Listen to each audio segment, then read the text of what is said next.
Well,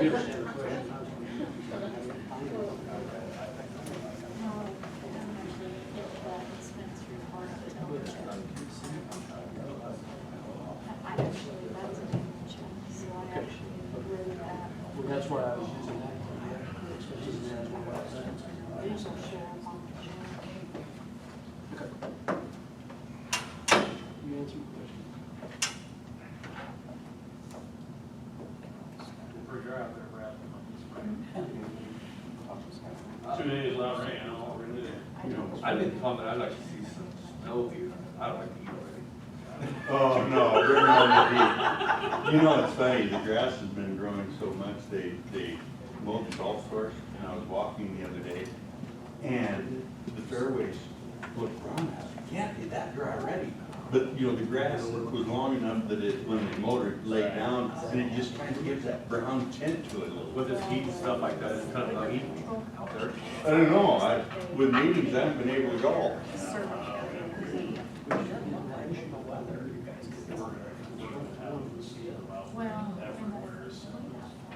They were bad last night when we was setting up, and again this morning, mosquitoes. They were. They were. You don't have to worry about fungus, wouldn't they? So for our purposes.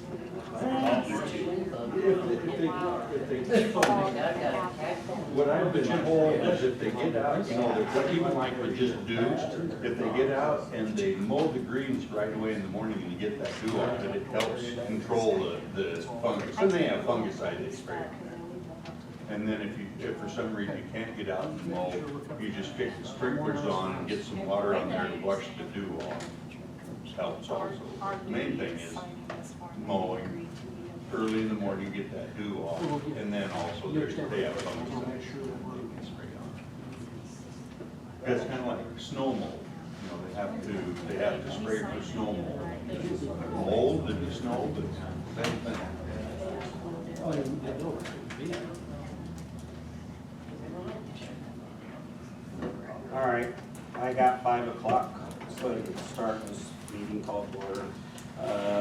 As usual, the Open Meetings Act is posted in the back.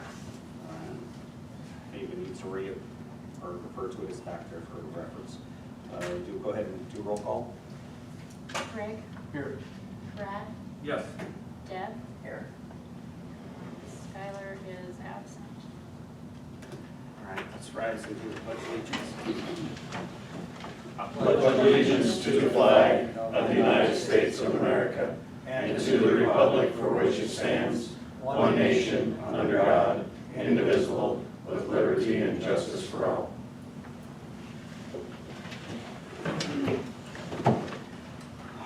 All right. Any item listed on this agenda will be open for discussion, consideration, and/or action by the Ainsworth City Council. Consent agenda, all items approved with the passage of one motion. Approved minutes from the May 8, 2019 regular meeting. B, approval of claims. C, treasurer's report. D, department heads reports. E, consider authorizing American Legion Auxiliary to close Highway 7, Main Street from 2nd Street, crossing 4th Street, Highway 20, and ending in the Courthouse Park from 1 p.m. through 3 p.m. September 21st, 2019 for a parade.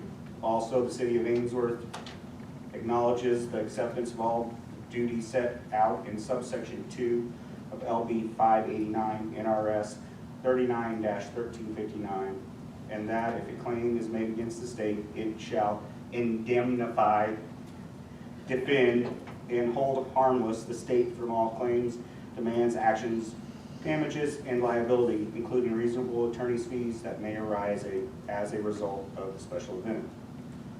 F, consider authorizing the Ainsworth Fire Department to close 3rd Street from Main Street to Walnut Street from 12 p.m. July 20th, 2019 to 1 a.m. July 21st, 2019 for an event. G, consider a special designated liquor license for the Silver Circle Bar for a dance to be held on August 24th, 2019 from 2 p.m. until August 25th, 2019 at 2 a.m. And a request to close the alley behind the bar on 2nd Street from Main to Woodward Street. And H, consider a special designated liquor license for the Elks Lodge 1790 to hold a beer garden, 1 p.m. on July 20th, 2019 to 2 a.m. on July 21st, 2019. Any item listed on the consent agenda made by the request of any single council member be considered as a separate item under the regular agenda section of the agenda. Anybody have questions? I got a question. When it says department head reports, what's that? Are our department heads supposed to be here and give us a report of what's going on throughout, what's going, I know, I'm just kind of curious what it says, department head reports. That's the written reports. Okay, They're in there. that's in there. The street, the wastewater treatment plant, water sewer. That's the report when they do day-to-day Yeah. deals, that's what that report is. Yeah. Okay. I have a question. The American Legion Auxiliary on September 21st, is that when they're going to dedicate the memorial there in the park? Mine's here, Yes. actually. Is it? Okay. Question I have on the same thing is that we checked with the state, that there's no permits or anything coming down the highway. Okay, is that our responsible to get the permit, or? No, what I'm talking about is that there's a permit to move wind turbines, big pieces for wind turbines down the Yeah. highway. Okay, Do we know that that's not happening on that day? no, but I can check. Because again, we don't have a conflict. We talked about 1 month ago. I want to make sure that we don't have a conflict, especially if we're going to be tying the highway up for 2 hours. Well, we put in 2 hours, we don't think it's gonna take the full 2 hours for the parade, but in case we don't get started right at 1, then, but we figure the parade will be through Main Street and cross by within an hour's time. We just give us a little cushion to, in case we can get started on time. But I can double check with the state to see if there are any permits, and as we get closer, make sure. If there's an issue, we'll at least. Yep.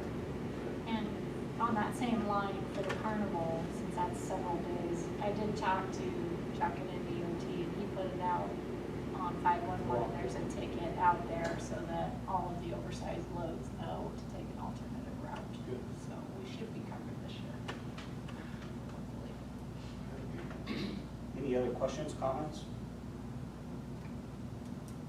Do you want to put a, move to approve or deny, or make a motion to do something with that? I'll make a motion to approve the consent agenda. I'll second it. First by Brad, second by Deb. Roll call? Brad? Yes. Deb? Yes. Greg?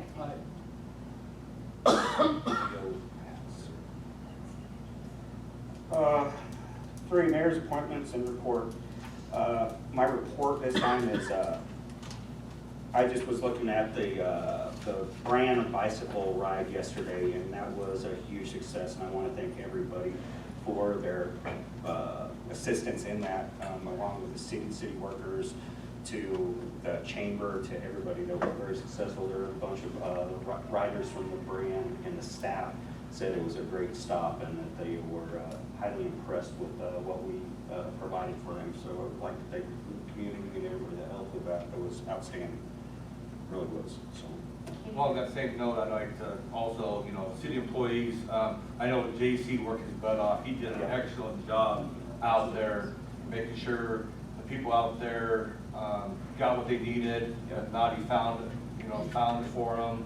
I know he's spent extra hours out there. He did an awesome job working to satisfy that many people out there. So commend JC for his efforts. He was mowing out there after the ball game on Monday night. That was He like was still- 7:30, he was still mowing. he was mowing yesterday too when they were there. So yeah, he was going strong. You guys did an excellent job Yeah, he does. of maintaining that park, especially when there's deals like this. He goes above and Well, beyond. he's got such a pride in that park, Oh, yes. and that shows. That shows. We were setting up for Lions Club yesterday morning, and he came over with the truckster and helped haul, slide a couple picnic tables over. My helpers were a little bit senior, and so then trying to move picnic tables was. And then he made sure that a little tough on them. Trash cans, Trash, and yeah, your trash guys' cans, event, it was- or to our event last night. and this Yeah, morning. they did he's pretty good out there. We Um, keep trying to steal him for the golf course, but we can't match him. Well, good. That's good to know. We'll just keep, Keep him happy, we're stealing otherwise. On On that same note, Katie Painter and Macy Bonheater opened the pool up at like 4:30 this morning, so that they could use the restrooms in the pool house, so that was nice of them to go up and do that as well. Yeah, I was very impressed with the whole town, from Canyon Creek to Legion to the connection to everybody that was involved with this. And I know I'm forgetting a million people, so you guys can put that in the paper on radio, but I forgot probably about everybody, so I won't get yelled at. But I just want to thank everybody for their hard work. It really came together, so. Lions Club served 116 potatoes, I think was the final tally, so. I think we did this morning for breakfast, we was pushing right at 200. We sold a lot of homemade ice cream. There was a ton of foot traffic on the highway. I heard from the chamber that there was like 368 signed up, or something like that. At Bruce Weather, what is the plan for that Bruce Weather? I know, talking to the chamber, that they talked about the school, the gym at the school, the gym here, So they had that one. churches. Yeah, like last night, I got home, it was about 10:30 or so last night. Betsy called me and says, hey, we got some adverse weather, maybe coming in. She contacted me to see if the fire department would help out to maybe shuffle people if needed. So she was pretty much on top of that. Yeah, they did a good job organizing it. They had kind of everything lined out months actually before this took place, so. All right. Item B, Ainsworth Brown County Interlocal Board, Sand Hills Care Center, one term for appointing them. Phil Fuchs, Chuck Osborne, Leanne Maxwell, with their terms ending in July 1st, 2020. If anybody has any comments, concerns, or motion to approve or disapprove from the council. Make a motion, we approve the mayor's recommendation of Phil Fuchs, Chuck Osborne, Liam Maxwell, for an additional term until July 1st. First Greg, second Deb. Roll call. Deb? Yes. Greg? Aye. Brad? Yes. Are those always one-year terms? Yeah. I think that's what's in the original agreement, that they're reappointed every year. It's They're not staggered, They're they're not reappointed staggered. every year. So you'd have 6 new people in 1 year, If Potentially. five. Aren't, or 5. I'm gonna say, some of the individuals are staggered, aren't they? Maybe not the city. No, it's all, you guys approved 3, the county just approved 2 Yeah. yesterday, so they approve all 5 every Phil year. was the I got chair. it tonight. Phil was the chair and city. Yeah, but I only think the county did Buddy and Henry, I'm not sure, Correct. did they do Phil? So, I did, because one of them was supposed to be joint. That should be looked into and changed. I don't know, I just remember originally it was supposed to be 2 from each and then 1 that you got, because there were only 4 initially. And they wanted to keep Kent on and not necessarily let anybody go, so they added a 5th that was supposed to be agreed upon by both city and county. And then Phil, I think, replaced Kent's position as the joint, as the one that both were supposed to approve. But I don't think the county did that yesterday. No, they just did the Approved Buddy 2. and Henry, so, not that it's a huge deal, but. No, the big deal is that they lost all 5 at one time. Yes. Okay. All right. Public hearings. Item A, hearing on application for Community Development Block Grant Program regarding the receipt of $19,717 for a planning grant to complete a comprehensive plan and housing study. That's one we've already looked at. That's the one we talked about. And open it up. So we'll open that hearing up as 5:12. Who are you using, Lisa, for that? I should remember. Is it Olson's? No. Who's been helping with comprehensive? Miller. Miller, Miller yeah, there you Associates, go. yeah. That's Carney? Yes, correct. And this is the second public hearing. We had one initially when we made the application, so this is the second one, kind of now that we've been through it. And to see if there's any comment on the process. And Chelsea's here. Chelsea Luthi has seen it. Yeah. Bring it anybody who has questions or concerns. The hearing notice in the paper kind of outlines basically the dollars involved. Basically, the grant was for $19,717, and we did a comprehensive plan update and housing study through a NIFA matching grant. So the total cost was $27,392, with $17,925 coming from the CDBG side, and $1,792 for general admin expenses, and then the remaining $7,000 paid by the city. But keep in mind, we used matching funds from NIFA to pay that, so the cost to the city was basically nothing to do this updated housing study. We've had 3 public hearings, or 3 meetings. Yes. And now it's set to go to the planning commission, hopefully within the next month, for a public hearing and review of the actual document itself. And then it will come again to the council in final form, and another public hearing meeting to adopt it. Or amend it, or what have you. Any other questions, comments about that right now? All right. Moving on to item B, hearing the review of the Citizen Advisory Review Committee's 6-month report on the LB 840 program. Hello, Hey, how are you? good. Whoever would like the floor. Well, just summarize, I'm not gonna read the whole report, you all have it in front of you, but it's been kind of a volatile year for the LB 840 committee. But here lately, we've got things kind of on the right track, I think. We've had 3 meetings, I guess, here to kind of prepare this report, and we all signed new confidentiality agreements at the last meeting. We reviewed the audit schedule from Dana Cole, and reviewed all the documents about the funds that were returned from the NCDC that were requested by the city council. There's only 1 active loan out there right now. We did get an agreement made, a contract between the city and the NCDC. We got that done in the last 6 months.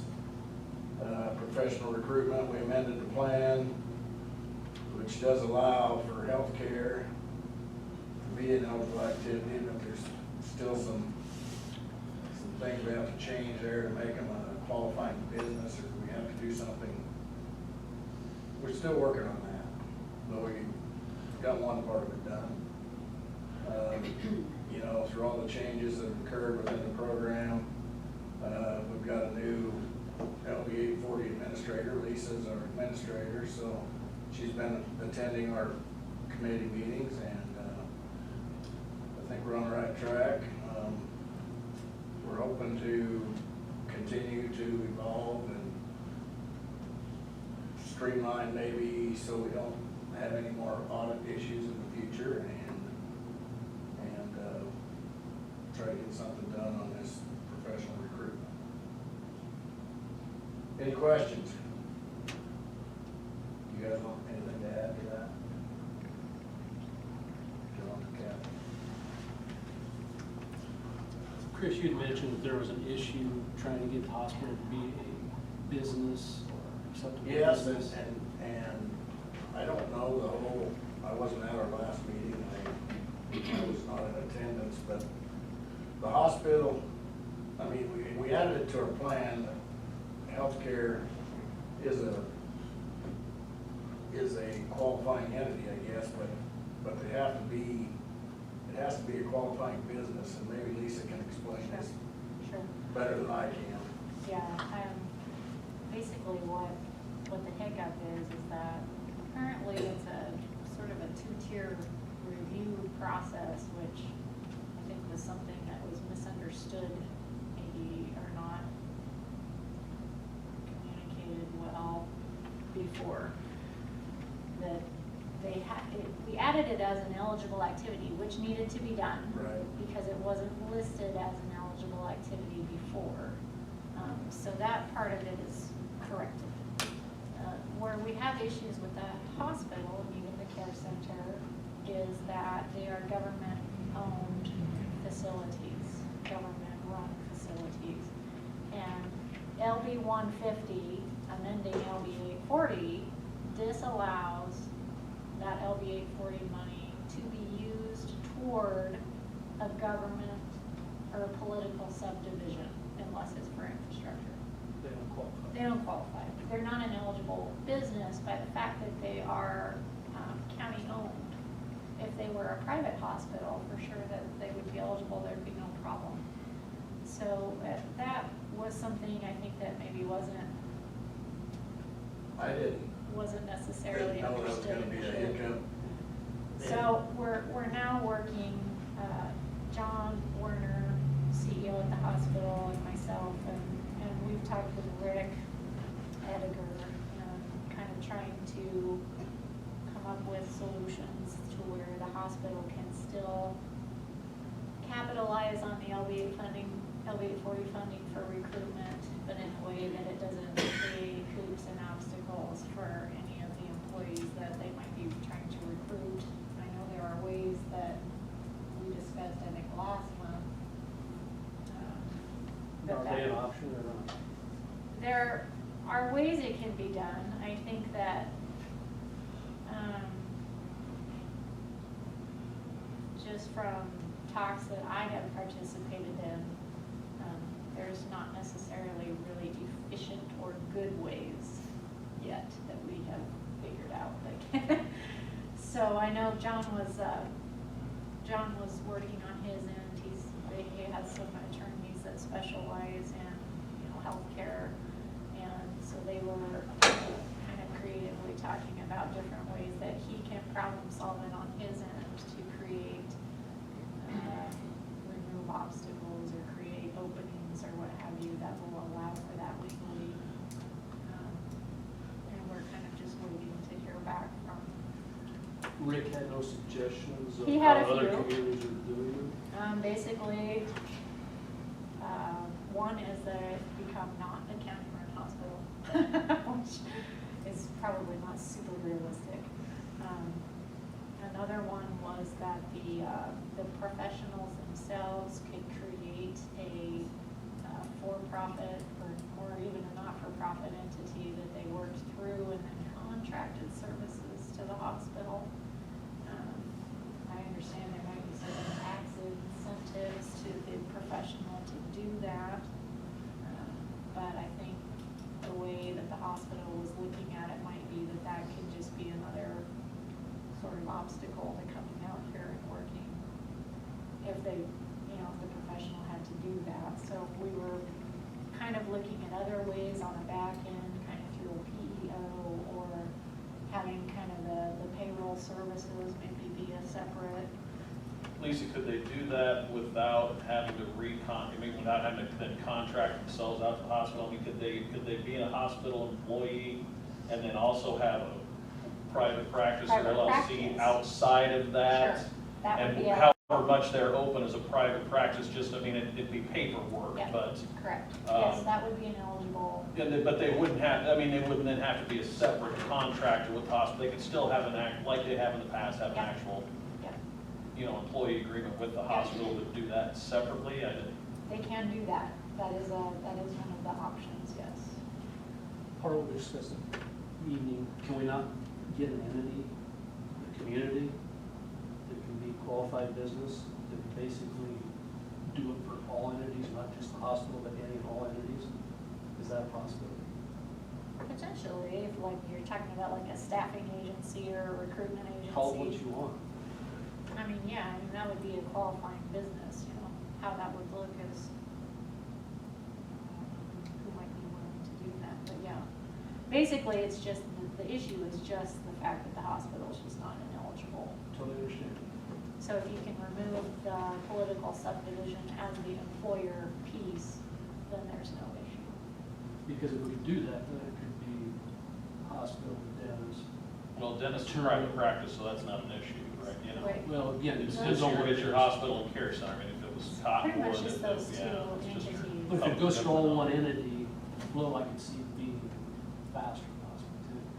Well, and that's kind of why we were talking about like the PEO kind of thing, like we did for the seat, or the reuse funds, you know, for the care center, kind of. The fund hospital one. has their own, does their own payroll. They do, and so that would be quite a restructuring. Yeah, well, You know, so it's not that it can't be done, it's just trying to find a solution that works for kind of all parties. Correct. I don't wanna call it a shell corporation, but along your lines, if you did an LLC that's like a medical professional LLC, you know, And that's- establish some kind of, what you call an office. According to Rick, that's kind of what other counties and hospitals have done. I think we need to at least take a look at that idea so we continue to move forward. 'Cause Well, and like I said, John was kind of looking into it on his end and trying to get some more information to see what works for them. Do we have some type of a time frame we're trying to get this done within, you know, we said, or? John and I kind of just open-ended. as And long as- just for everybody, just as an update from the NCDC, you know, we've been a little slow with being now just volunteer run. We're, got a job description for the new position kind of figured out. We'll give that to all the contributing partners to kind of review. Then it'll be, do some interviews and select a candidate for the board. You know, it'll probably be the executive committee doing interviews, just as we seem to be the ones that are doing most of the work and interviewing and bringing a candidate forward for the board with all of your contributing partners to vote on. So we're trying to move forward. I can't give you an exact date on when we're gonna be ready to start fulfilling our end of the management contract, but we are working on it. We missed a quorum on our last meeting, so that slowed us down a bit, but we're trying to make progress, so. So have you started any interviews yet? You haven't? We're finishing out the Job job description wrapped up. We've got a meeting next Wednesday, so our hope is that job description gets approved, and from there we'll set up interviews and try to keep things moving forward. So that's kind of where we're at. So the NCDC building has sold, so we'll also be in the process of moving out of that building, and probably just, since it'll be down to a single office, personnel just renting an office space in town somewhere. There's several options that are available there. That office initially was Chamber, NCDC, and Northeast Community College, and that all was together. It doesn't make sense for us to continue to have the overhead of that full office when we're going to be down to a single staff person in the Chambers in its own building, and it's Northeast Community College isn't in there anymore. So that building sale is basically complete, so it's just maybe waiting a couple of signatures for transfer of ownership and get some things moved out. So that's moving forward. So that's where we are right now. We'll be, as an executive board, going and meeting with all the contributing partners to just kind of, give an update on here's where we've been, here's where we are, here's where we're going, and get their input as full contributing partners. So that's just kind of where we're at. Any applicants yet? Well, we picked up 3 that the city had that we've, I think Kim has initially kind of made some contact with, and we'll go from there and see if our current director is interested in the position as it's reformulated, and, we'll look to some people and make a decision and see what the full board thinks. So we're like I said, we're moving forward. I can't give you an exact date on when we'll be ready to fulfill the management side yet, so. John, you have a question? Yeah, very good. I came away from the last meeting with the impression that you needed to get the city on board Yeah. with their contribution level before you went and talked to the contributing Yeah. partners. Yeah. I guess at that time, I came away with the impression that it was still up in the air whether this was going to be a viable deal or not. Is it a viable deal now? Well, I guess it comes down to, John, if we would happen to lose all of our other contributing partners that contribute funds toward the NCDC, then a management contract alone with the city is probably not necessarily enough to fund the office. So, I don't, most of those contributing partners realize the issues that have been, happening the last year plus. I think they also realize that all the entities are trying to move forward. So I think for the most part, we go in and just give an update, mend a few fences, say, look, yeah, we're past it, we're gonna try to move forward. I'm hopeful we can keep our contributing partners on board to where it will work. I mean, the doomsday scenario is we have 3 or 4 major contributing partners that say we're no longer going to fund, and then we've got to look at a budgeting standpoint. We can't necessarily fulfill a management agreement, you know, for keeping somebody full-time that's gonna be needed to do that. Do you have a figure in mind as to what you need? No, I don't know that I think we're waiting until we get a person in place, kind of get to this office building sale closed, start to see what we're looking at for potential overhead in an office. But I mean, I think we're gonna be able to trim, I mean, we're having to trim our previous budget because we're going from 2 to 1 staff person. But we'll also trim overhead costs where we can by selling that building. So I think, you know, we're gonna get down to as streamlined as we can. I think that's the goal of the board is to be as streamlined as we can so we can get by without being solely dependent on a certain amount of contributing partners. So if we do happen to lose 1 or 2, that we can probably still get by. So I don't know that we have the concrete figures in place on what it's gonna cost. I think it's gonna come down to what are we gonna be able to get to a person that'll accept the position as 1 full-time person, knowing that only being 1 person instead of 2, that there's gonna be quite a bit on their plate. So that's where we are. And I'm just speaking about on behalf of myself. Our meeting isn't until next week.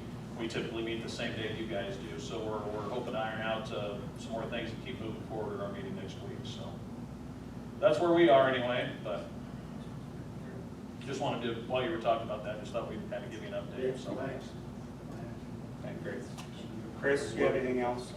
I guess I'd like to say, when we had our meeting, it's kind of hard to look at those figures that the auditor puts out, but there's $750,000 sitting there at this time. So, you know, there's plenty of money to start to do some things, and I mean, That was part of my question, John, of where we're at maybe with this entity or whatever we can do, because I know the hospital is really trying to work and help move it forward too. I understand completely, but there is a sizable amount of money there to work with, and there's between $10,000 and $12,000 coming in a month. Is that a fair statement? about Okay. 13 or, well, you know, it may depend on now.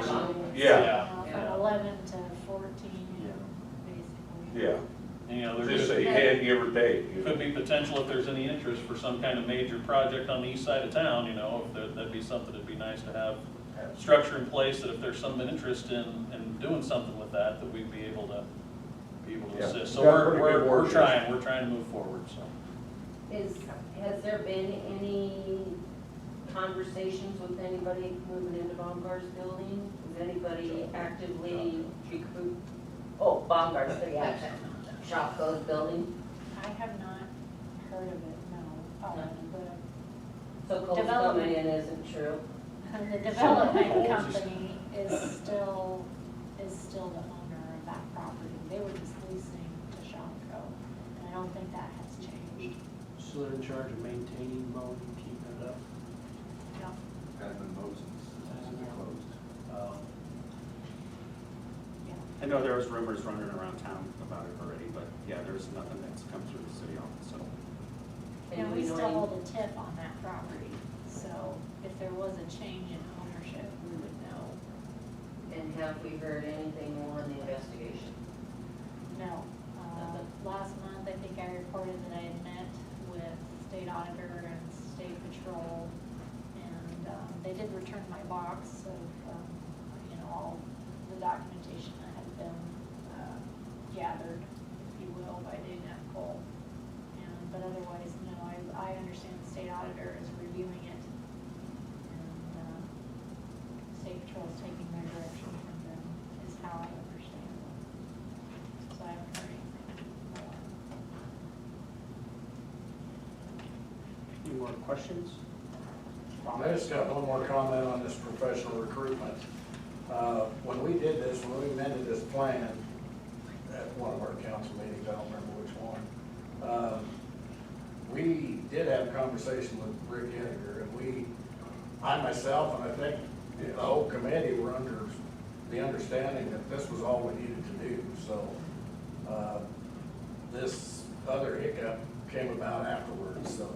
Yeah, it was disappointing, Right. to say the Right. least. So you're saying you don't want to deal with that, Chris? Is that what you're done? Frustration has. Oh, Well, and then, quite frankly, if you call down there to the state level and ask a question down there, you know who the hell they refer you to?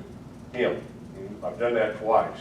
And they went, because he's the guru of the LB 840, so they can't answer questions, and I mean, if it's in any kind of detail, call him, so. So I thought we were talking to the right guy. Yeah, I did too. So, anyway, it's water under the bridge, we've got to move forward now, so. thank you. Thank you, guys. Thank you, guys. And ma'am, thank you. All right.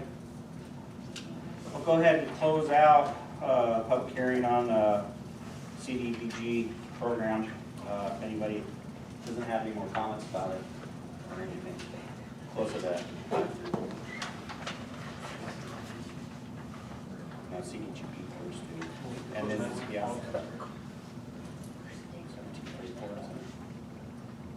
And then for the CARC, any board questions, comments, concerns? Go ahead and close that at the same time.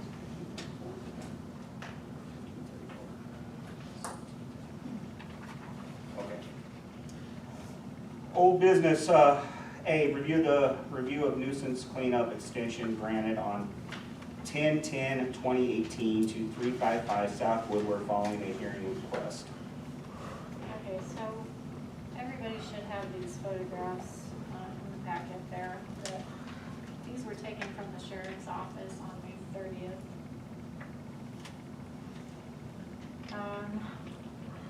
The officer who issued the original citation is also the person who took these follow-up pictures. So you can kind of see quite extensive cleanup has been done. I mean, a lot of the junk and there's still a lot of stuff there, but a lot of it has been moved. I think the vehicle that was in question at the hearing,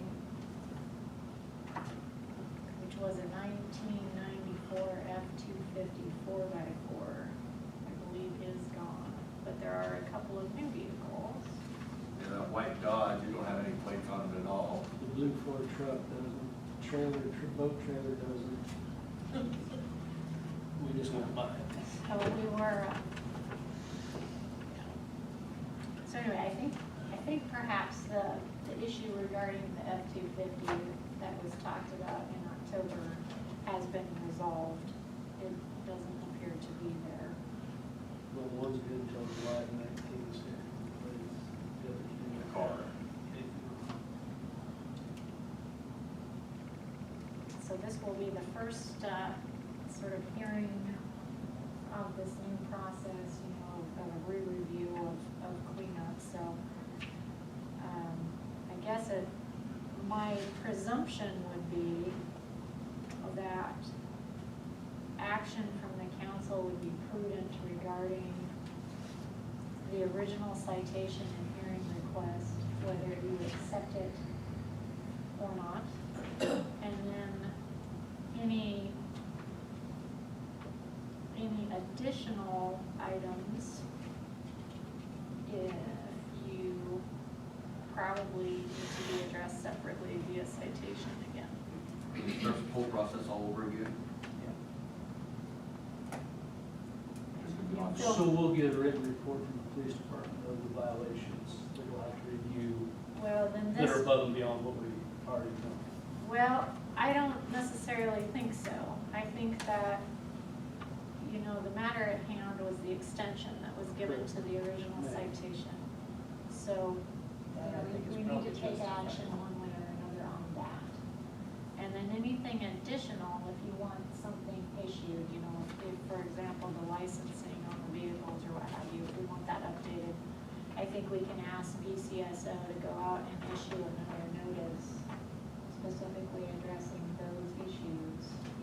And then he will have 10 days to abate that. Or he can request a hearing again. So I wasn't here when the did the first one, so I guess it's up, I guess, me on the work with Dan and Greg on if he cleaned up from your guys' first review of it. From- Partially. I think he, if I remember correctly from the October meeting, he did haul out like 6 loads to the dump. I mean, he did actually quite a bit of cleanup. And he brought 3 more in. of different Well, stuff. you know, there's Where do been, you, where do you go with? this is kind of, this is how nuisance goes though. I mean, this is always how nuisance goes. You know, you kind of get it cleaned up once and then you revisit it a few months later and it starts all over again. That's the same process. We had that same trouble when Smith was doing our inspections. You know, you kind of get through that first round and then you're right back the way it was again. It was just a constant. Who's supposed to go around and see that there is a nuisance? I mean, who, is it up to the council to drive around town and find a nuisance? Is it up to our sheriff's department? Is it up to a complaint by a neighbor? How? It's kind of a combination of all of those things.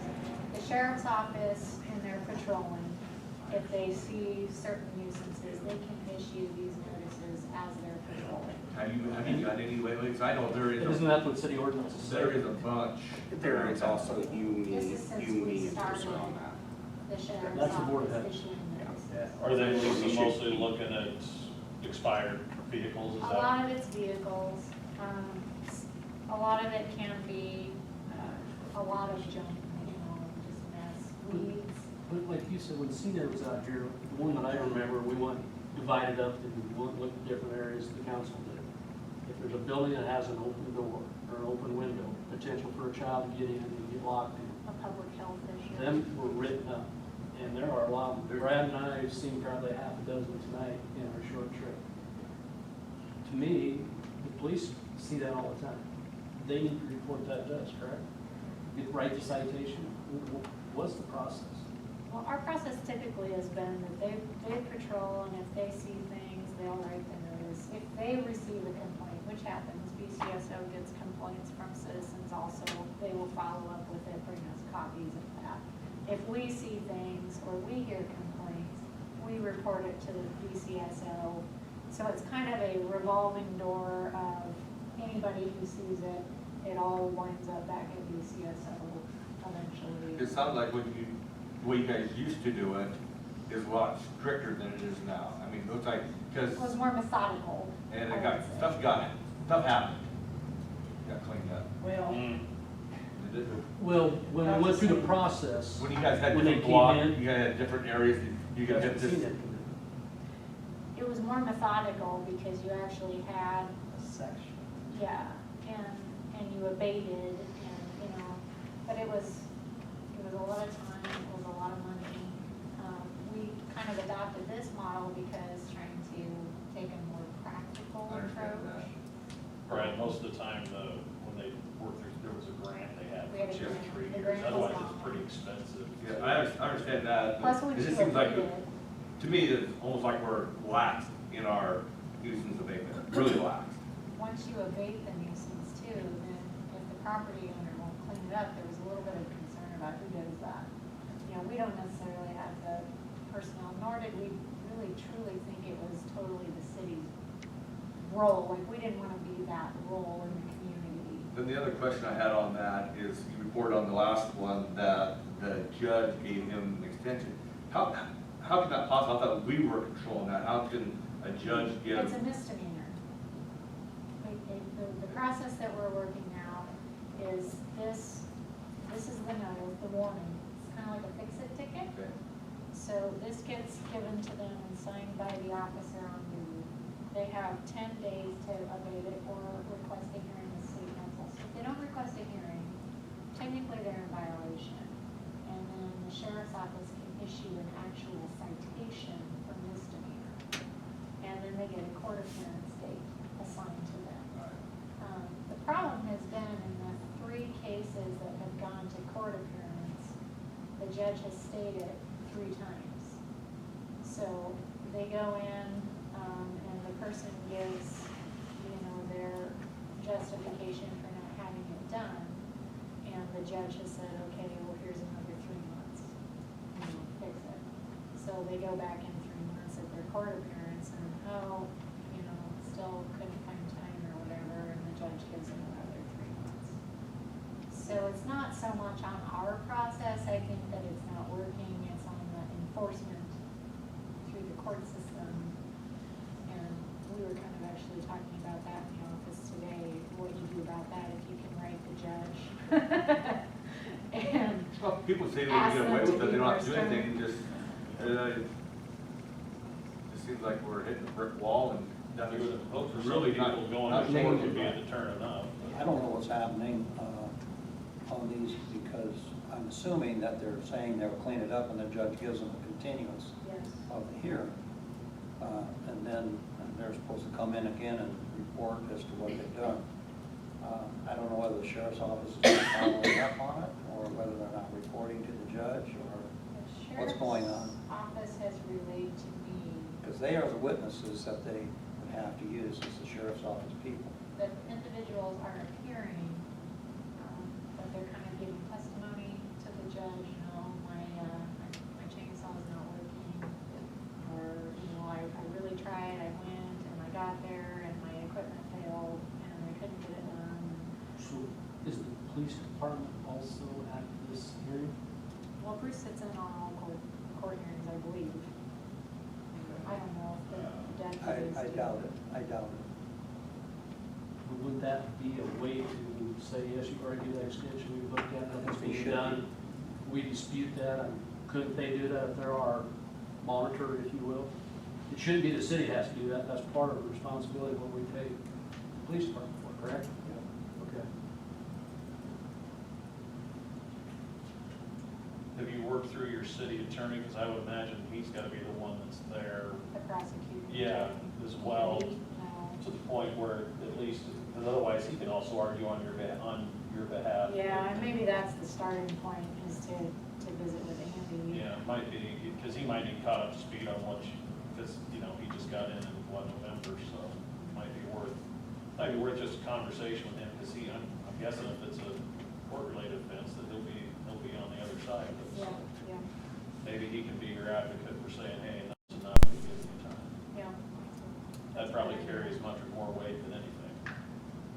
There's places in town that have been the same for years, and they're actually getting worse, and nothing seems to change. Because I'm sure you're gonna have, is the sheriff's department doing mowing?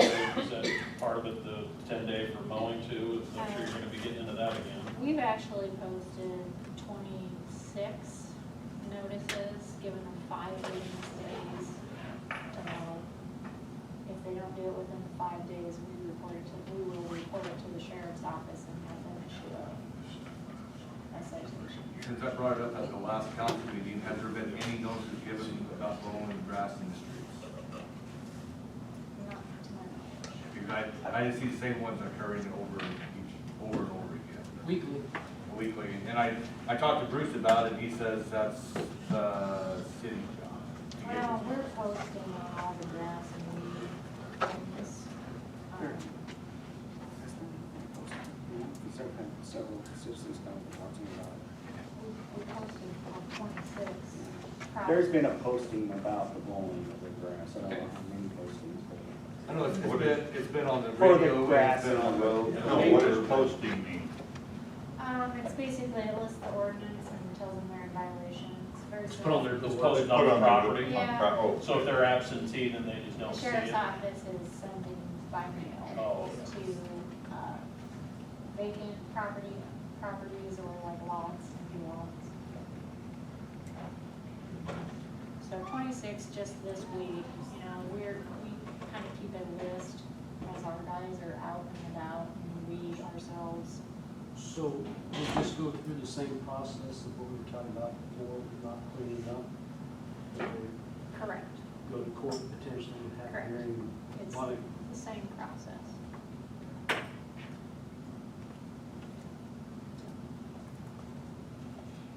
How much is a fine for the mowing if they don't do it? Because, Um, you know, some of them may look at it like it's cheaper to pay a $25 fine in court costs than it would be to I was mow. gonna say, I think the judge says the fine, but yeah, I think it can start at $25, and then the way the ordinance reads is it doubles every repeated offense. So if you get ticketed once, the next time it's 50, the next time it's 100. Court costs. Thank you, guys. So, yeah. Back to your original question, I think we need to pursue what, we agreed to extend certain items, and all items were completely correct. Well, I think, and I could be mistaken, but the way that I recall it was, we gave him an extension on this vehicle to get it moved. And it is moved. Wasn't there like 5 or 6 items he was to complete? And then 3 of the 5 were completed, he wanted an extension on several others. I can't remember exactly what it was. I just have it as the vehicle. That's the one he was gonna use for parts for one of his other Yeah. vehicles. He has done, I mean, he has made an effort, for sure. You know, I do see, I go by there and it's a lot better than it was a year ago, 2 years ago. But I can just see if, you know, keep up on it, but I guess that's Okay, but the the notice, process again. the notice that was issued August 25th, 2018, clean up lots of trash and debris, vehicles be licensed or removed. We are right back where we were at in our drive-by this afternoon. And there's 3 or 4 lawnmowers that you know don't run. Snowmobile that's between 2 buildings that have been probably 15 years away bugs. We're back to the same position. I think we need to issue another notice. He's complied with the 95 Ford, but I don't know what that year that pickup is set back there. But it's there with no plates on it. White Dodge. Well, and then that blue one. Yeah, the blue one that he uses to put his splits lumber and puts it in there. It's still there. That's still there. It's not licensed. Yeah, it's not licensed. It's there. Look at the blue one. That's the truck right there. No license on it. No license on that. No license. And maybe the Board of Health does need to take a little trip and go around town and then maybe relay what we see to the Sheriff's Department and the City I Council. think that would help on Go some from of there. those, especially like the ones you were talking about with the broken doors and windows and things. Those are more public health and safety, more so than nuisance Well, cleanup. There's a couple alleys that property that the lawnmowers and stuff are actually creeping into the alley to where it's actually on city property. If they bladed the alley, they would catch some of their personal items. Speaking of the health department, back in 14 or 15, when they were actually dividing up the town and doing that, weren't there 4 or 5 properties that the health department was working at saying were health hazards and need to be, where do those stand? There were letters issued, and Sheriff's Office, I think, delivered by certified mail, a couple. We got a response back, if I recall, from one. And they did do some cleanup and fix some things. In our area that Chuck and I patrol, they had put boards on the windows of the garages and stuff. So the ones that we looked at were actually specifically Yeah. pinpointed, they had been covered up. Well, There that were was some like things the that were- stuff on windows, it's closing Yeah. the door. It was mostly just sealing up the holes. Yeah. But we have a bad one across from the school. The kids get in there, we're gonna have an issue. It's bad. So, yeah, Board of Health would be a good idea to kind of Maybe we can rejuvenate that. see what we get like in terms of. Yep. So do we want to make a motion on this to extend, or what do we want to do?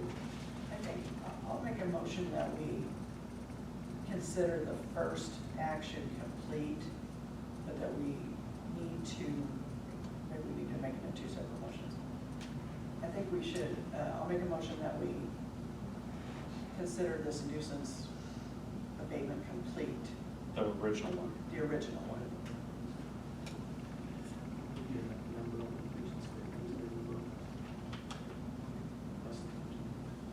It would have been the August 25th, 2018 notice. Second. Yeah, good, I don't have to read it. First by Deb, second by Greg, for the original nuisance to be shown as complete completed, is that what we want to go with? From the date of the 5th, whatever. August 25th of 18 was Okay. the original notice date. Okay. So that abatement to be completed, and now we want to make another motion to extend or have it reviewed by Brown County. We gotta vote on it. Oh, we gotta vote, never mind, yeah. Thanks, don't know what I do with that yet. You would get- Gonna get some roll call then. Greg? Aye. Brad? Yes. Deb? Yes. Now, I'm gonna make a suggestion here, maybe before you do this, maybe you need to have the health department take a look at this and make a referral Okay. to the city council. Okay. Because you're just doing it, you're you're assuming the duties of the health department. I think For you sure. need to- So you're not talking about I the think health you- board? what you need I think we need to is leave this where it's at, as Ron suggested. We do our Okay. due diligence on the Board of Health, and then we report back to City Council. All right, so we'll report on that next month then. But Greg, would it be going back to the city council, or would we going to the sheriff's department and having them start the process? Well, Bruce, I'm not Great. positive how that has to fall into order. Or would Bruce, or would just the sheriff's department start it? I think we just give it to the sheriff's department. Yeah, issue they have to start I think the sheriff's department starts the process, and that starts the notice time to try to get it. You guys do drive around and take notes and stuff, and then Correct. take your report to the sheriff's office and have them issue their. Well, Bruce is one of the One that is individuals on on the the board. Board of Oh, Health. yeah. Okay, that's right. So he would take it from there. Maybe we can do that next couple of weeks, I'm available whenever. No worries. Okay, so we'll report back on that on next month, and then we'll go from there.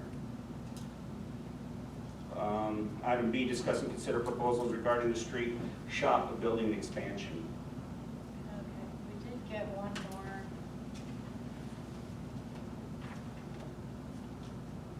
Proposal in addition to the two that we had previously. We had another person, another entity come in and ask for the information to put in a proposal, but they did not return, they haven't returned it. We did put phone calls out to them to see if they were intending to return, and we didn't receive a response, so. We need to read this all out, or you just need to hand this down? Let everybody Tell see me it. to sign, if they want to move forward.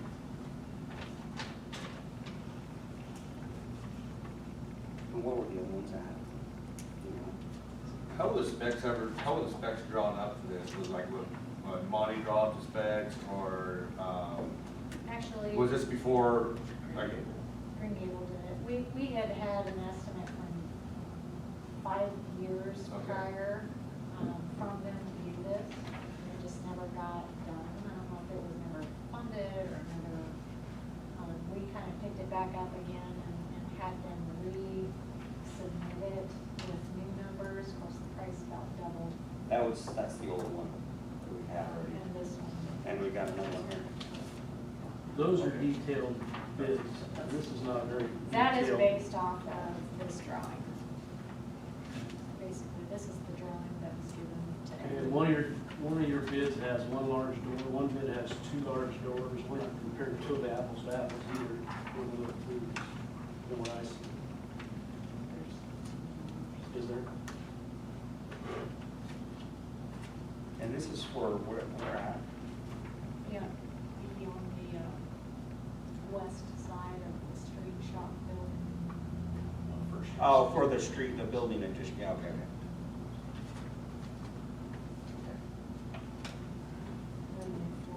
For the vehicle or whatnot. So this is the other. This is the one that's. This one has the two doors.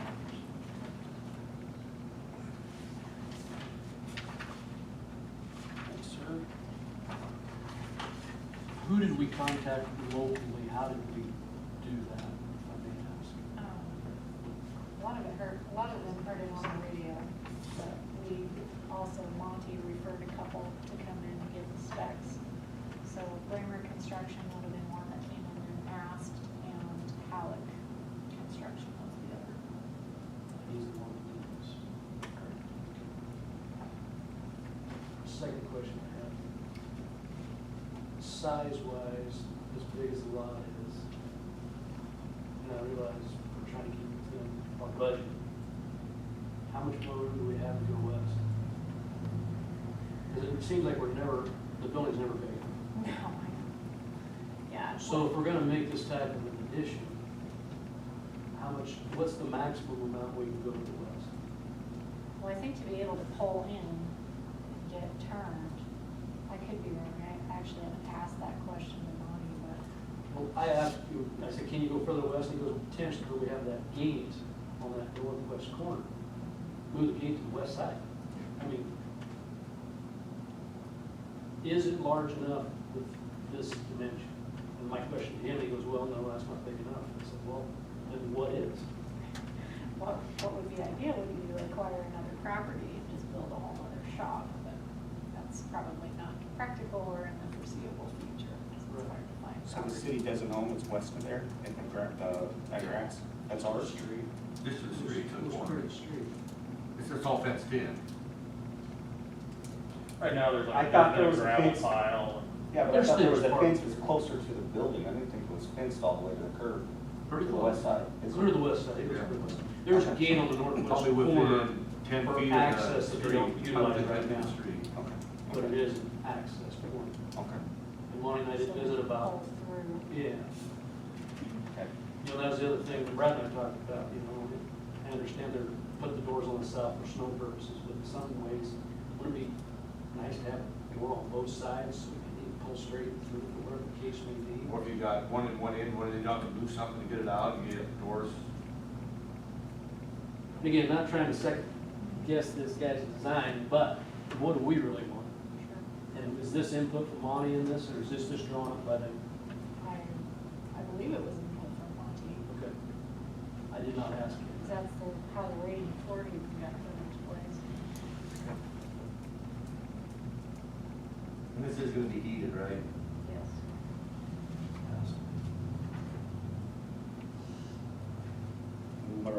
Any more questions, concerns about that? Comments?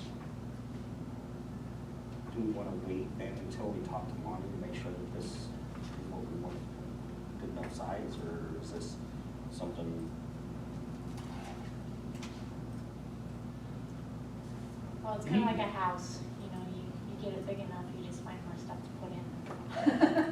And he was concerned how much room they'd have on the west end of park, you know, equipment, if you will, the access to that gate, which the gate can be moved, that's an easy option to fix, because they can come in from the west side. Well, I'm sure they're gonna tear that fence out to build this anyway. All that's fence along, north is all gonna be tore out to build this. Yeah. What do we do? Yeah, it'll be done. Just to do the dirt work and stuff. It's gotta be. I just don't want shorts. That's Sure. where I'm at. If we're gonna spend that kind of money, let's get it going. Well, I kind of think the rule of thumb too is what you think you need, take it half the time. Just because it's. But again, we've already set our budget on what we can afford, and moving forward of what we, our streets and stuff coming up, what can we really afford? But I do think that we need to build something, because we've got some expensive equipment that is sitting outside. And it's crowded and it's dangerous inside there. Well, it is, Stuff that around. one fall, I mean, we do need to do something. I agree, you know, it's cheaper, if you're gonna even go another 25 feet, it's cheaper to do it now than do it later, 10 years from now. Well, just in waiting 2 years we've waited, look at the prices went up in the last 2 years. Well, yeah, it doubled, I think, almost. I think the original proposal that, when I first started here, that Monty showed to me that he had, it was like 104,000 or 106,000, where we are now. So, and with tariffs and everything, it makes you wonder what the prices on materials will be.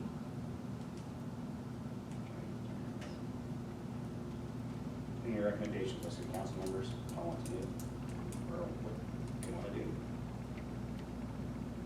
I wanna move forward, but I don't wanna, I'm not sure we're ready to move forward today, but I'd like to move forward and get something built.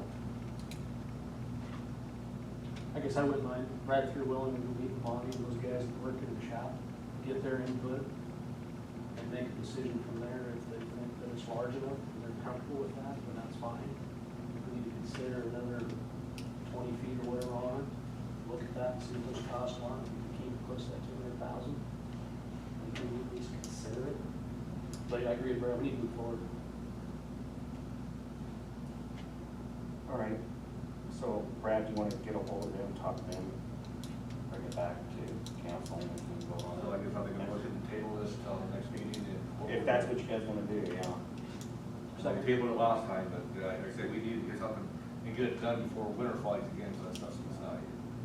I think I would have Monty also, yeah, make sure that he looks at what that's proposed here and make sure that's what they need. So Greg and I'll meet with Monty and That's fine. All right, so we'll table that, need a motion to table that next month. Pending your guys' interview.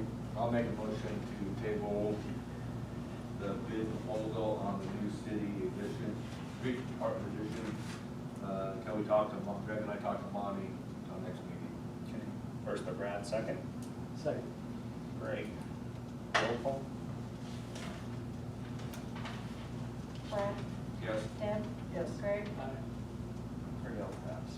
So if you guys do that, I mean, are you talking then potentially having to redesign the specs and going back to these places on I don't know. additional bids then? I would If it's just consider rebid. extending out, maybe, it just, might be just Yeah, you have to extending. rebid it. Yeah. Yes. You change I'm your hopeful specs. maybe we can come up with an idea, get it back to these guys, and have them rebid it, so we have it the next meeting to be able to move forward. Gotcha.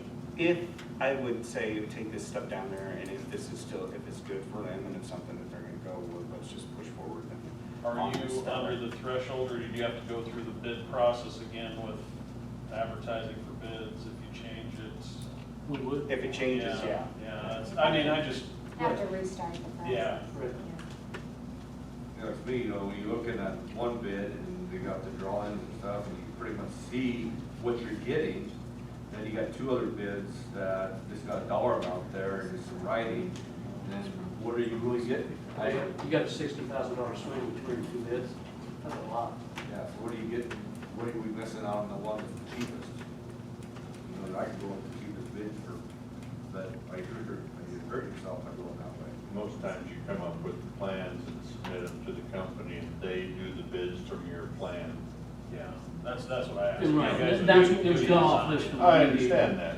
Gregory County years ago wanted a new front end loader. Terex wrote the specs. Well, only Terex could fulfill the specs on that plan. So now Gregory County has 5 mixtures instead of 3. That's what ended up with that. But they got a new Terex front end loader. But I wanna know what the shop guys would like to see too, because they work in it every day. Yeah. I think Well, I they don't need know to if have we can input. use to then draw up a plan based on that, so that you could, Because they may have different ideas of where the course should be for whatever purposes, and that's fine. I think they should have input. But if they're fine and dandy with what this is, then I guess But they You still. still have $60,000 difference between two bids. Right. That's One's just a bid on paper with no plan. What do you get? Do they don't tell you what the installation is, or? Just follow the thing out. Okay. that's why typically you guys come up with the specs and based on those, so everybody's business. All right, sorry, are you guys done? Yeah. Sorry.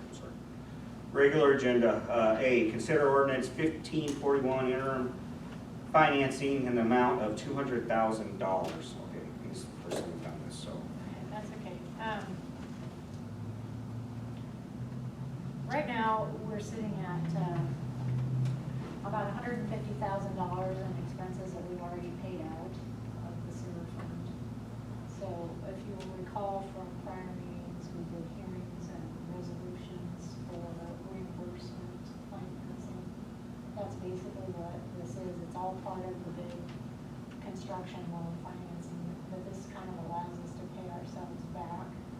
Because out of that sewer fund also comes wages and other general budgeted expenses, and we are a big county poor because we've been floating the engineering bills. So, like I said, this $200,000 will essentially recoup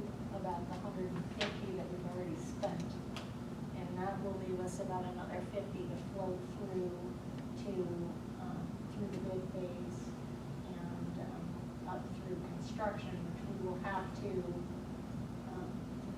basically do this again for the larger amount than it encompasses the total project when we start actually doing construction and purchasing meters and equipment and various other things. So that's why when you look at the balance statement, that in that area, the wages are so, like, how are you gonna end the month or end of the year, because you're almost maxed out on your wages. Yeah. And that's why. And if you look at the treasurer's report, you know, you'll kind of see that the sewer fund compared to, say, water is pretty cash poor at the moment, so we're kind of keeping an eye on that.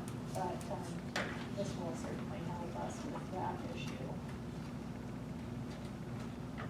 So anyway, that's why we're doing it in this low amount, so that we're not necessarily paying interest on, you know, the full amount right up front if we're not going to be using it. So we're kind of doing it in smaller increments to save us money on the back end with the interest and whatnot. So that's the purpose of this. Brad was going to be here from Emeritus, and he ended up having another conflict and couldn't be here. So he had put together kind of this letter explaining. He had told me the interest rate was really probably sitting at about 1.8%, but he put 1.95 in here just, you know, so One of the fees a little included bit too, of that's in the correct. overall, which The is about bonding fee, yeah. $456. And you set that up initially that way through Yeah. there, so it would be done in steps, right? Yep.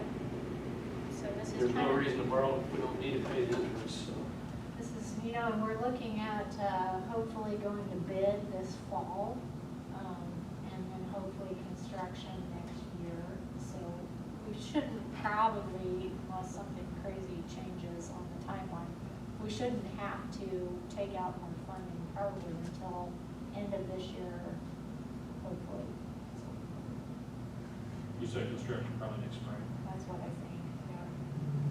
A lot of it depends on the bidding, because the way that Olson is putting together the bid specs is you can bid it in increments, or you can bid the whole package. So a lot of it depends on how the bids come in and what kind of contractors and what their time schedule is, but I'm just presuming most of it will happen next spring. The meter portion, something that potentially could be done during the winter, couldn't it, or fall or winter? I mean, that's mostly indoor work over there. And that will be a huge expense, you know, we kind of slated that at about $725,000, so, you know, when that project comes into play, we'll certainly need to be taking out some more funding. Well, you might get better bids if they can do that, if that can Yeah, be winter that work was the for some thought. of those companies where they don't have a lot of indoor options. That was kind of the thought You know, behind more it. bids So, bids for that portion of it anyway, if it can be done during, I mean, if you can get it to the point where it can be bid out and ready to go for the winter. so, I don't know, does anybody have any more questions on this piece?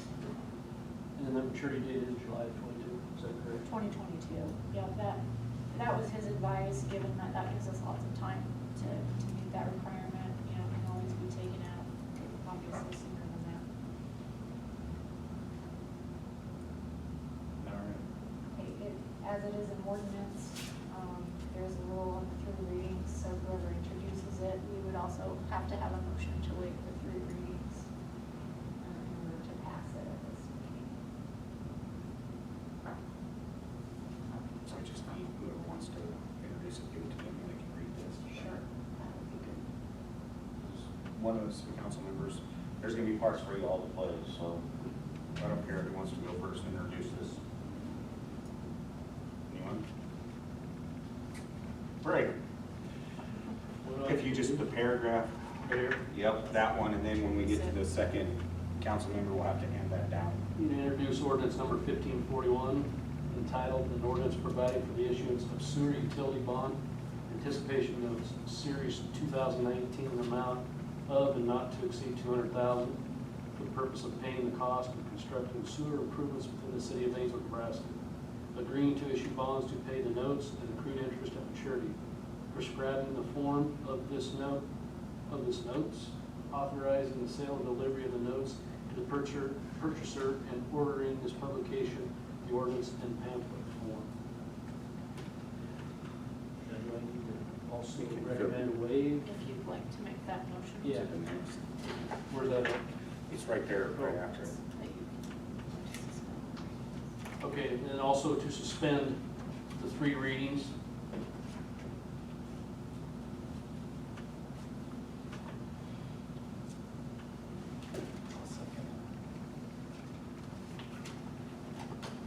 Take second.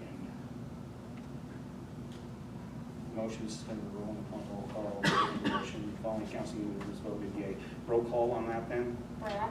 Yes. Deb? Yes. Greg?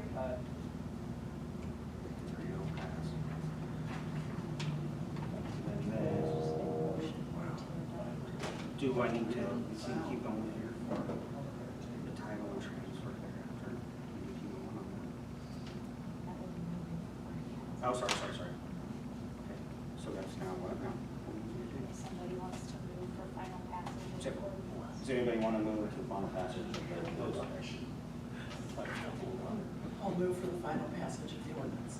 1541. I'll second it. Second. Or second, right? And shall ordinance number 1541 be passed and adopted? Roll call. Deb? Aye. Greg? Aye. Brad? Yes. 3-0 pass. Okay. That's it, yeah. All right. Excuse me. Item B, consider amendment of the mutual finance organization agreement. Okay, so, Ron's office drafted a amended agreement. We had a kind of an informal meeting, if you will, based off of our March joint meeting with the county commissioners, Brad as fire chief, and also kind of dual role as a council member, myself, Jeremiah, and Buddy Small, county commissioners, and Doug Rao as the chairman to the rural fire board. Kind of met just to discuss current constraints, if you will, current concerns. The county commissioners, we, kind of just a recap from the March joint meeting that led up to this, is that the city of Ainsworth is in a mutual finance organization with the Brown County Rural Fire Board for fire aid. It's state aid that we get, and we set a levy for, and it's an interlocal agreement. We're a taxing authority, the fire district is a taxing authority, the county is a taxing authority. And I don't know all of the politics, Brad can probably explain it better, the relationship between the county and the fire district. There's actually only one fire district in Brown County, but then the city of Ainsworth, the city limits of Ainsworth is outside that district, so we're separate. Everybody else, Long Pine, Johnstown, their city limits are inside that one district. But so, the city of Ainsworth has its own budget for, so to share our equipment, we have an interlocal agreement between the two entities to fight fire together. Equipment. So the county last year set their levy at 2.5 cents rather than 3.5, which kind of put us out of compliance with our interlocal agreement with the rural fire board.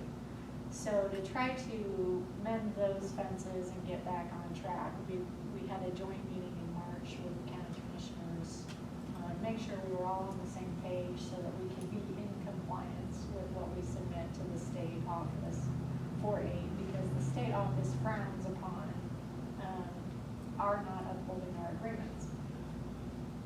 The county seemed pretty steadfast at 2.5 cents at that meeting, and it was a bit of an impasse. Nothing was decided. The paperwork has to be filed July 1st in order for anybody to get any aid. So anyway, the point of that meeting was kind of just sit down and hash it out a little bit, kind of get down to the nitty gritty as to what the misconceptions or the, what the issues were, and to come to some kind of a consensus. And so basically at that meeting, we all kind of amongst ourselves anyway, agreed that 3 cents is a good happy medium per $100 in valuation, and that we would take that back to our respective entities. So that's what's being proposed. Buddy took it back to the county commissioners at their meeting last night, and I understand from him that the county commissioners have adopted that. So, Along with that, law has changed with MFO funds, and now, we set the levy, it is locked in now for 3 years instead of doing it every year. Correct. So we're locking it in now for 3 years instead of having to do this every year. that's correct, yeah. There was LB 63 went through the Nebraska legislature, amending some of the language that had to do with MFOs. And a lot of it was focused on the actual agreement part of it, you know, that we have to comply with that agreement, it has to be a 3-year agreement. No entity can levy more than what's slated in that agreement. I think you can waiver from that agreement 1 out of each 3 years. You can go less, but you can't go more, and it can only be done once.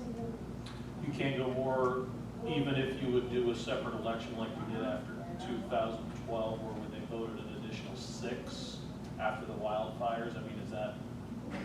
I think an election. That would be- Okay, that's the only thing. I mean, just if you'd have a terrible fire season again, And that'd be a town hall meeting. would- yeah, just like, yeah, okay. I just didn't know, when you say you can't go more, Yeah, so that's what's in front of you, basically amending the current interlocal agreement that we have with Brown County Rural Fire Protection District from 3.5 cents down to 3 cents on every $100 of taxable value. And this would be a 3-year agreement beginning July 1. The one thing I do see on this agreement that was drawn up, and I could be wrong, but I don't think I am, the city of Long Pine does not have to sign this because the county rural fire protection took over their fire protection. So it only have to be the rural fire board and the city of Ainsworth, if I'm right. yeah, Long Pine doesn't have to sit in part anymore. Actually, I think when we amended in 17, that came up, and I actually asked the state office, and because it's just an amendment of the original, all parties have to sign whether or not they are still participating. If we drafted a whole new agreement, then it would just be Ainsworth and rural fire, but because it's an amendment of the original, all the original participants have to sign. So, I just see the idea. But you're right, it's not an entity anymore. Right, so it's kind of a because the city limits of formality. Long Pine actually on their tax statement does say fire protection, the city does not. So, okay. So kind of a legal technicality, but yeah. So the county, they use levy, but anyway, the county charges 3 cents per 100 valuation. You'll see that on your tax. And then the city does also? City just actually comes out of their general fund. You just set a budget then, right, to be a part of the overall budget, doesn't matter what that equates to Yeah. levy-wise, it's just part of the general budget. And this figures in as our interlocal agreement threshold. So the 3 cents levy, 3 cents levy really does not play an effect in the city at Okay. all. And the state defers to the county, actually. All right.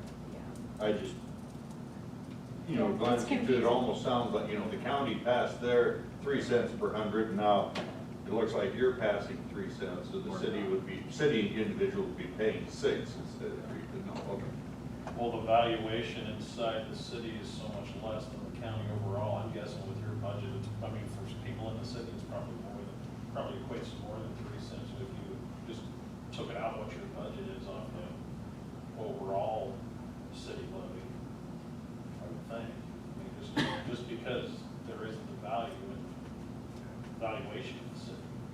Yeah, I don't know what your, I mean, I know your budget overall isn't probably as high as the rural fire district, I mean, just based on That's much why, less valuation to work the with. city fire budget, that's why for us, the MFO funds come in such a big Yeah. play, because that is a big part of our budget, and that's why we try to fight to keep that Does it say at 3 cents what you'll get with MFO? What kind of MFO We money talked you'll about that get? at our meeting.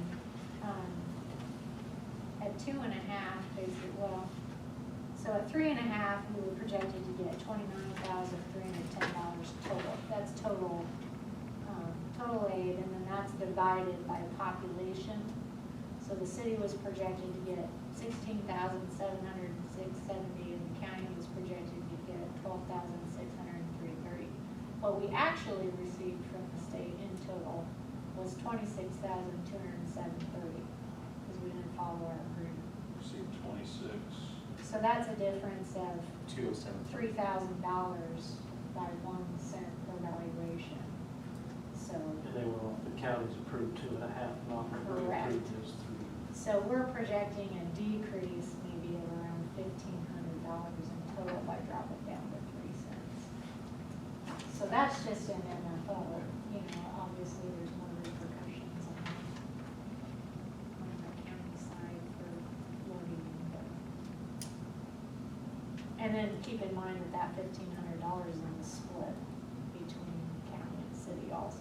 So we're not talking a whole lot of dollars anyway. For under the MFO, it's not a lot. MFO funds, when it first come, in its originality, used to be a lot of money. I mean, there were departments that was their only budgeting, and they could survive off MFO funds, but it's dropped so much over the years that they can't.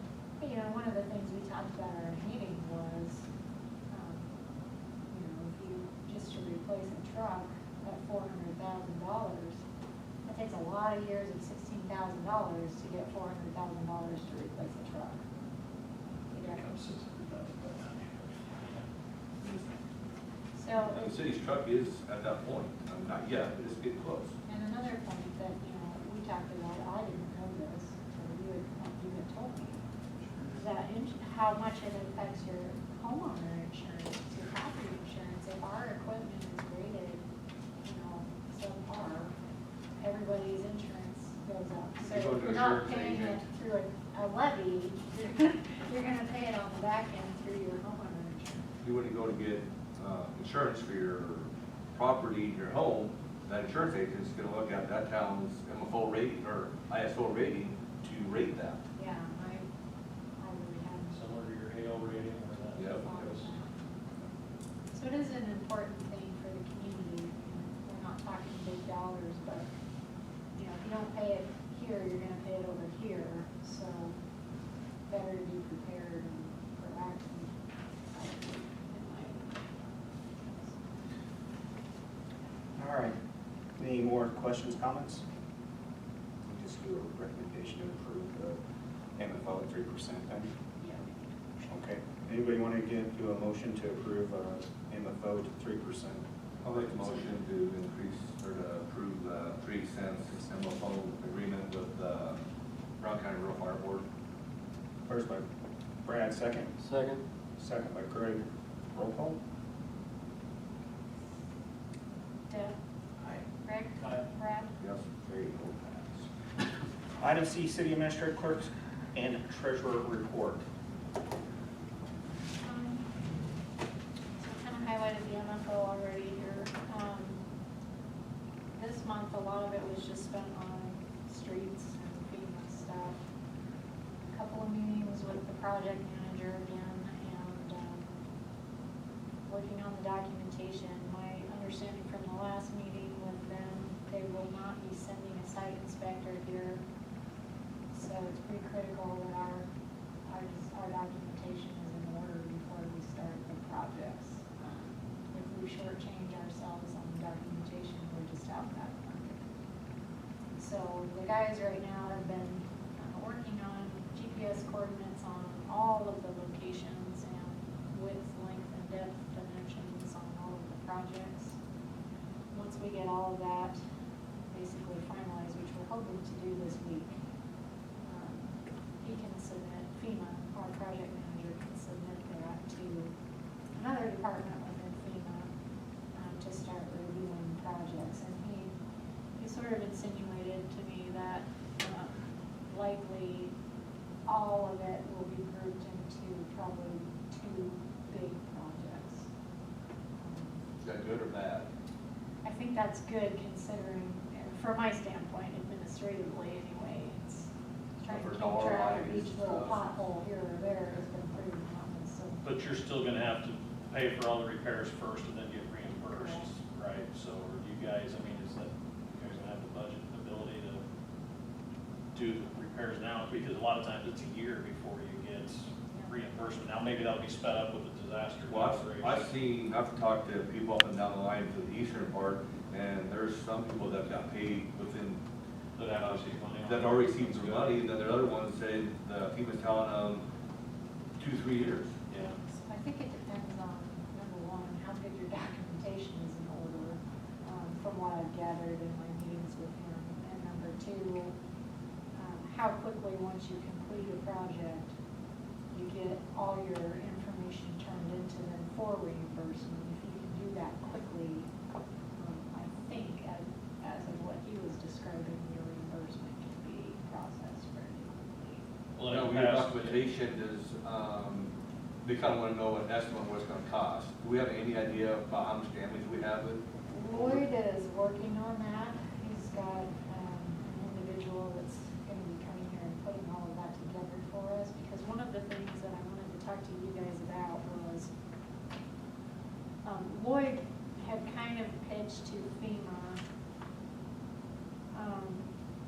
basically if we could take their monies that they were going to allocate to us for our projects, our 75% of our project costs that get put together, if we could just sort of take that money and apply it to, say, paving districts or what have you, rather than fixing this hole here and that hole there, and kind of put it more as a capital improvement plan.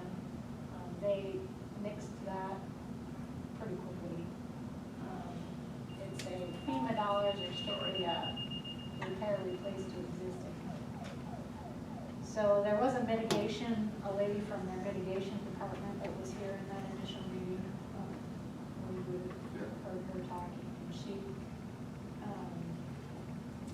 basically, if we wanted to take, let's say, Harrington Street as an example, that one block where it's pretty bad shape, and replace that with concrete, we can get an estimate to do it in hot mix or whatever, and then get an estimate for concrete. If it's within a 15% differential, FEMA likely would approve it.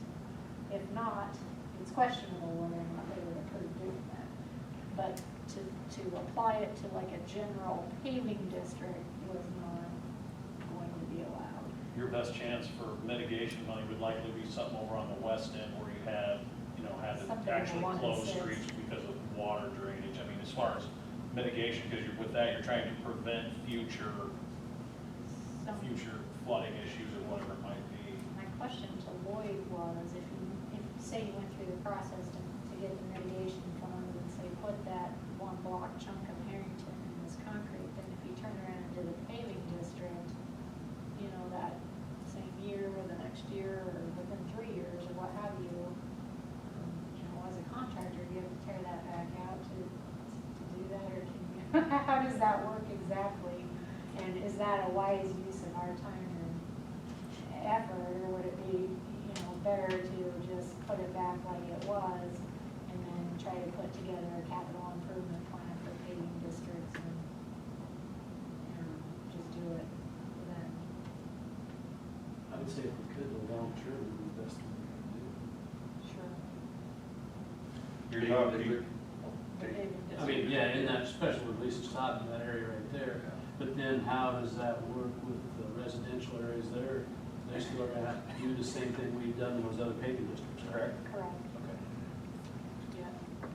you're talking asphalt or concrete on Harrington, except it's just armor coat.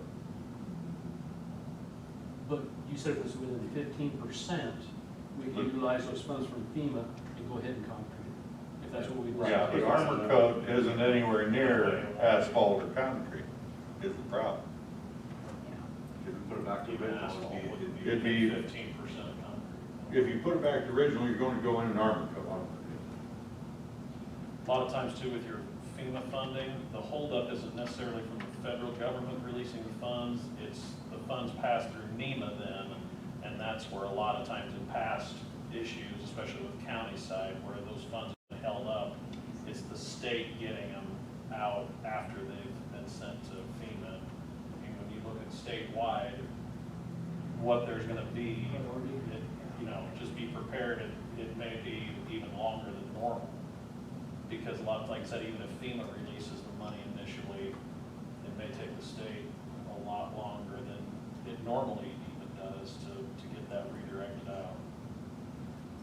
Just for, for budgeting purposes. Well, I was hoping that we could apply for some CDBG funds, but I was informed by Judy Peterson that our LMI dropped below 50%. So we're no longer eligible for those. What did they do? Did So they I do think that as part would of the be housing wastewater study? project. When did they, I thought we had to commission that to have those, Well, to have I that out. know that it was online. quite a process to obtain it, a lot of surveying and various other things, but some index that the state puts out, The state initiates that then instead of at the local we level? are no longer above the threshold. So if we're not at the threshold now, I think what, that may have been in the past, because what I think, and this has been years ago, some of you might remember it, I think we were at that point years ago, and the city or NCDC or somebody else commissioned an additional survey, and then with that survey, they did get back up above the threshold to where they would qualify. So if the state puts you back below it, that'll have to be something, if you look at it in the future, that you'll have to do another study or commission another survey to see if that'll, if you're in a percentage point or two, just tell your employers not to pay people so much for ahead of that. Good luck with that. No, but I think that's happened to us before. I don't know if the years ago. census coming around will have an impact, that's the question I would like to ask you, the census will impact that at all, or if they even use that data. Did she say how often the state redoes those surveys? I mean, it's every 5 years? I didn't ask her that. Because I know that happened pre-4, and either the city or the county, or I think it was the city, recommissioned a survey. Had to be the city, because it recommissioned a survey, and then you did go back above it, and that's when we did the last CDBG for, I think, the first payment. It would project. be worth it, because CDBG funding, funds a lot of our projects. That was so- before the hog farm, roofing. Yeah. Before Yeah. JJW doubled its size and the one out north. And they pay good wages, And that was 10 years, because that's right before I came, and I'm in year 9. Yeah, that could be. So it's certainly something we are going to have to investigate. Well, good thing you got the one in when you did. Exactly. Back to the streets. I mean, you're looking at doing this, submitting it to FEMA in the next week. And I mean, when is work gonna start on streets? We're 3 months into this, and they're just keep getting worse. There's a pothole between Canyon Creek and mine that's about a foot deep right now. I've got some crushed concrete, I was gonna go fill it in after watching some guy about break his teeth out on his steering wheel from hitting it. Because he didn't he had to move over, and he got over too far and didn't realize how deep it was. Well, we The done a guys little are bit down the street on using- Harrington. Which Like I is said, kind of smoothing out. but again, we need to maintain that on a weekly basis until we can move forward. But there's about 6 locations in town. We need to do that on a weekly basis. That being one, over by Jake Graff's is one. I mean, and again, we need to maintain that on a weekly basis because again, much traveling is done. We gotta maintain weekly. I see they must just maintain the one on Harrington. Today. They're trying to keep Very their. good. Yeah. But when What prompted them to repair the ones on First Street like they did? They did a good job there. We're doing some now. I mean, we Yeah. are trying to go out, they've got cold mix, they're going out and patching the small holes. And some of the bigger ones that they can do and get them to seal. They've got material came in, we had kind of had a delay in the delivery of material, but they've got rock. The state has commissioned us some oil, so we can start hopefully here in the next couple of weeks tackling at least the holes. Like Third and Oak and Harrington, those are probably gonna be contracted jobs. A big holdup on all that though was, we need to measure those holes and everything too for FEMA. I know the citizens are worried about when they're gonna get billed, but we're having to do everything but book with FEMA. And to get all that funding that we need to do, we need to measure, and like you said, Lisa said, they're still finishing, hopefully we'll finish up with measuring and everything, you know, but we're filling in what we can do with the supplies and whatnot. that we I'm have. vindictive, but I wouldn't touch a single one of those streets that opted out of the last paving district and let them come back and initiate their own paving district. I'm not even joking with that. And I've told a couple of those residents that were complaining about them, I said, if I was a city, I wouldn't ever touch your street until, after opting out of that last paving district. Let them make the initiative to opt in. They opted out of those streets, they didn't want streets then. You want to lose traffic, you go down through the H&R. That was Yeah. one, there's an Yeah, that was an opt-out. There's an opt-out. I know it looks bad, but we are trying to make some progress, and 75% reimbursement, you know, we want to make sure that we're Have the capitalizing worst on that. areas been measured for people? The ones we just briefly talked about, The have they guys- been measured? As I understand it, they're done.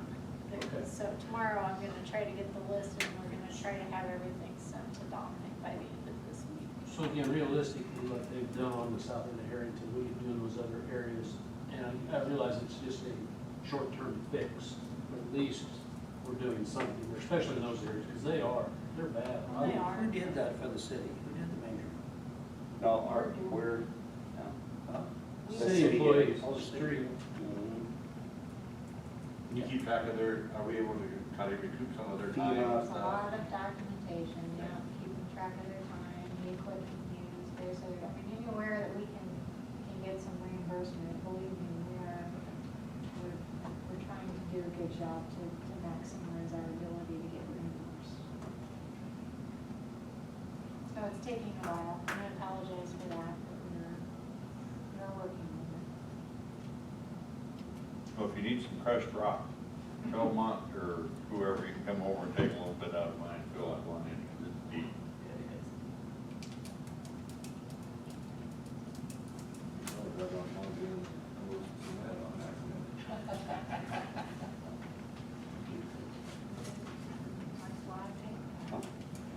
I guess that'll about wrap it up. Can I Oh, ask a question?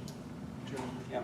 We received the audit report from Dan Cole, they're gonna be at our April meeting? Well, May, Maybe. we were hoping May, they didn't They didn't make it. make it. So are we, She was supposed to be here, and then she had a personal conflict. So my understanding is that Lori will be here for the July 10th meeting. okay. So, Any other questions, comments, concerns? Let's go ahead and call this city council meeting adjourned at 6:41. Regular, next meeting will be July 10th. July 10th.